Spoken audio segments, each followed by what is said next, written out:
for me because I don't know if I'm gonna have this opportunity ever again. Just a month ago I wasn't signed with the team. So now, I feel like I have a chance to, just go out and just play freely, go out and enjoy the game. Enjoy this moment. Enjoy being out there with my teammates and what God has presented and put in front of me. And it's up to me to handle it like a professional. And it's something I look forward to doing. Offensive coordinator Todd Haley said there won't be any seismic shifts in this offense. However, there will be a greater emphasis on the running game with Michael Vick at quarterback. This is a passing attack that takes time to learn, and Vick simply hasn't been with the team long enough. Who better to discuss than former Steeler Ryan Clark in the house? How we doing? I'm doing good. Just glad to be with these guys. Yeah. In any morning to be a part of this crew is a good day. It's always good to see. I approve of the suit, the shirt, the pocket square. Gosh. I'm wondering when did the shift in the hairdo come. I'm just wondering. I don't know, man. I retired and I just started doing this. Maybe it's my rebellious stage. Is that what that is? Maybe so. All right. The family approves, though. They approve. All right, then. Everybody's good. I ain't got nothing to say. Just a renegade over there. All right, Ryan, always good to see you. How far can this Steelers team go with Michael Vick as their quarterback? Well, the thing is, hopefully they don't have to go very far.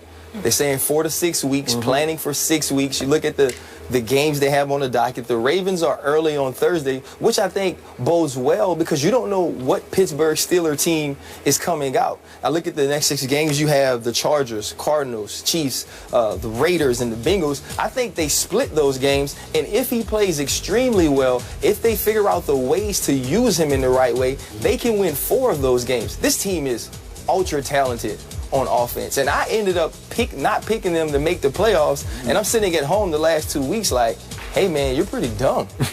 Because they were just so explosive. Le'Veon Bell. Didn't you do it on this show? On this show. That's what I thought. They killed me. They hate me in Pittsburgh right now. But you watch Le'Veon Bell. Other than Matt Forte, there's no better pass-catching running back in the NFL. I think he's the best all-around back. Yes, he is. So he's a guy that you can use as a safety valve. Heath Miller, who's kind of forgotten because Antonio Brown is so good, is another guy who's very reliable, great hands, good route runner. The offensive line has been playing exceptionally well. D'Angelo Williams has run the ball well. So it's on Todd Haley to figure out ways to make Mike Vick comfortable. Don't make him do the old Mike Vick things, because every now and then, and we all do it, you get a little older and you remember the golden days when you used to run past people and you had 4.3 speed and you ran with the ball loosely, and you get back into that. They don't need that Mike Vick. They need Mike Vick who understands, you know what, I'm going to throw this screen to Antonio Brown and allow people to block for him because he's one of the best wide receivers in the league. Yeah. And so if you do that, this defense can continue to not allow points as they have been, 6th in the NFL in points per game. If you can do those things, you can split with the teams you have to play, get Ben Roethlisberger back, and make a run toward the end of the season. You just depressed me. And I'm going to tell you why you depressed me. And I'm mad at Ryan Clark right now because I think you did it on purpose because you knew this was going to aggravate me, okay? What Ryan Clark just said, ladies and gentlemen, is this. Don't worry about Michael Vick. He don't need to run. He just needs to listen to Todd Haley. And that's it. You lost me right there. You lost me right there. Because here's the problem, okay? I know that Todd Haley knows offense. I know that he can coach as an offensive coordinator. I'll give him that respect. My issue with Todd Haley, fellas, ladies, is this. Just when things are going right, he'll get adventurous and screw it up because he wants to prove that he's head coaching material. And with somebody like Michael Vick, he'll do it even more. He'll do it even more because let's be real about something with Michael Vick. I believe in Mike Tomlin. You know how much I love that man, okay? I'll ask you about Keith Butler in a second, but I'm looking and I can't help be reminded about Michael Vick's completion percentage. Look at these numbers. 59, 58, 54, 50 last season he played. He started 3 games, played in 10, only completed 52.9% of his passes. How many times have I said to you, I saw the brother get hit in the ribs and grab his head? I mean, he's punch drunk, and I'm scared for him because I love me some Michael Vick, and I believe in his ability, but not his durability. And I'm saying, Ryan Clark is up here basically telling me I got to rely on Todd Haley to protect them. I don't believe that's going to happen. I'm telling you, I watched Todd Haley when Ben Roethlisberger was not playing. Le'Veon Bell's first game back in his rookie season, go to the Wildcat, something they had never done. Now you have D'Angelo Williams. He understands I have talent. But won't he get hit more on the Wildcat? No, when you bring the Wildcat, he's playing receiver. Or he's sitting over there with Mike Tomlin where you want him to be anyway because he's not durable. Yeah. So I'm telling you, they will find ways. You can't have this many playmakers and just mess it up. What can Mike Vick do? He can throw the deep ball. Give him opportunity to throw the deep ball. Martavis Bryant comes back after this game. Yes. He's gotten behind defenders since he's been in the league. Yep. Antonio Brown, find ways to get him the ball early. Don't make Mike Vick have to figure this stuff out. I agree that. I'm just And you talk about I'm just worried that you talking about his completion percentage with the Jets. I know you're from New York. Nobody could complete a ball with the Jets last year. I totally agree there. I understand that. But again, before the Jets, he was in Philly. It was 54.6%. 58%. I mean, come on now. He had Deshaun Jackson and those boys back then. We're sorry. Okay.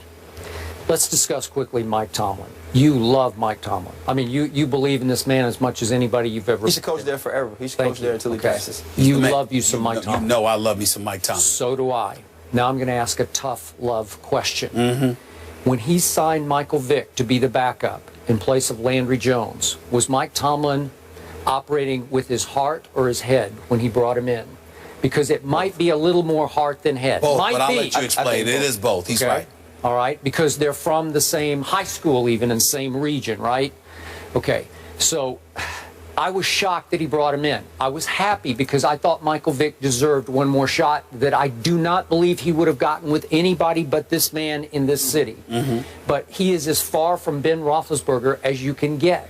So they're going to have, you talk about seismic shift. It does, he says no seismic shift. It does require one. I don't care what you say. Listen, you want to talk about night and day? Yeah. That's what you got with these two, right? So you have to throw everything out that you would do for Ben and say, let's quickly install on a short week this, and hope we can get away with that, right? So you don't even have a full week to get ready for this. That's a tall order for an aging, beat-up Michael Vick to digest on the fly. And I don't believe that Todd Haley would believe in Michael the way Mike Tomlin would. Because that's not what Todd Haley does, even though you brought up the Wildcat. But he wouldn't want Michael Vick to run the Wildcat. He would want D'Angelo or whoever to run the Wildcat. I get that. But I just think you're up against it philosophically here to try to put Michael Vick in position. He did okay the other day at St. Louis. He was 5 out of 6 for like 38 yards. He lost one fumble but got it back. Okay, it was okay. But that was running all of Ben's stuff, I assume, right? Right.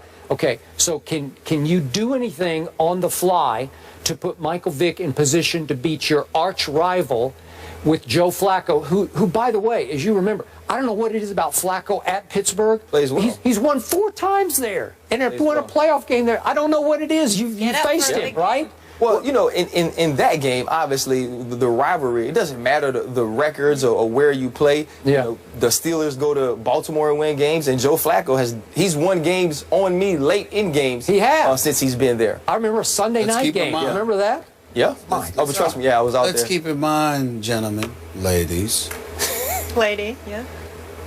that bodies matter. You can sit there and bring up to rivalries all you want to. They only matter when guys are there to play. Suggs is out. That's a big deal. It is. It's a big deal. And when I look at Michael Vick, I'm going to say it again. I don't have questions about his game. I think he has the talent to get it done. My point is, what about when he gets hit? Can Todd Haley and the Pittsburgh Steelers prevent Michael Vick from getting hit? That is my concern. Michael Vick has to stop Michael Vick from getting hit.